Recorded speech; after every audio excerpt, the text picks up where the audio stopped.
ঈশ্বরের একটা অনন্য সৃষ্টি, সেটা হচ্ছে মায়া। পৃথিবী যতদিন থাকবে, জীবজগৎ যতদিন থাকবে, ততদিন মায়াও থাকবে। কারণ মায়া কেউ শেষ করতে পারবে না, কারণ ঈশ্বরের আর এক সৃষ্টি সেটা।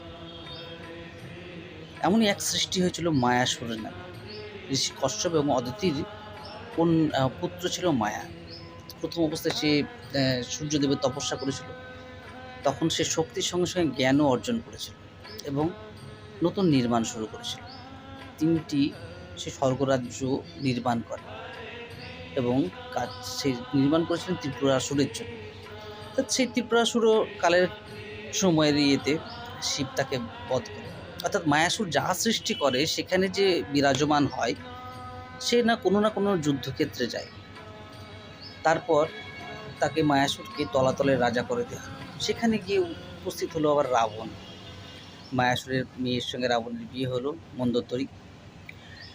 তো রাবণের জন্য মায়াসুর তখন সোনার লঙ্কা নির্মাণ করল। দাম্ভিক রাবণ আবার সীতা হরণ করলো, সেও গিয়ে পৌঁছালো সেই আর এক যুদ্ধক্ষেত্রে। রাবণকে বধ করলো, কিন্তু মায়াসুরকে ছেড়ে দিল। মায়াসুর এবার গিয়ে শরণ নিল খাণ্ডব বনে। তো সেই খাণ্ডব বনে গিয়ে গেল। তারপর দ্রাপর যুগ পাল্টে গেল। দ্রাপরে গিয়ে শ্রীকৃষ্ণ আর অর্জুনকে সেই খাণ্ডব বন পোড়ালো।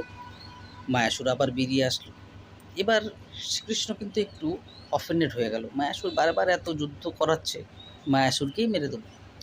মায়াসুর আবার আসরিক প্রবৃত্তি যা হয়, সে গিয়ে আবার অর্জুনের শরণাপন্ন হলো এবং অর্জুনের কথাতে শ্রীকৃষ্ণ তাকে আবার জীবনদান করল।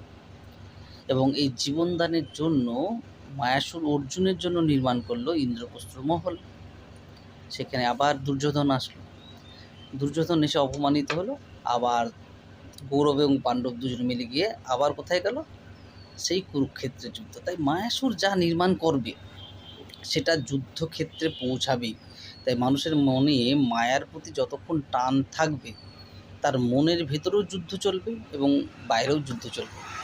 তাই বলেছে মায়াকে ত্যাগ করতে হবে, কিন্তু যেটা হয়তো সাধারণ মানুষের ক্ষেত্রে অসম্ভব। তাই মায়াসুর আবার তলাতলে এসে জানি না আবার কোন নতুন নির্মাণ করছে নতুন যুদ্ধের জন্য।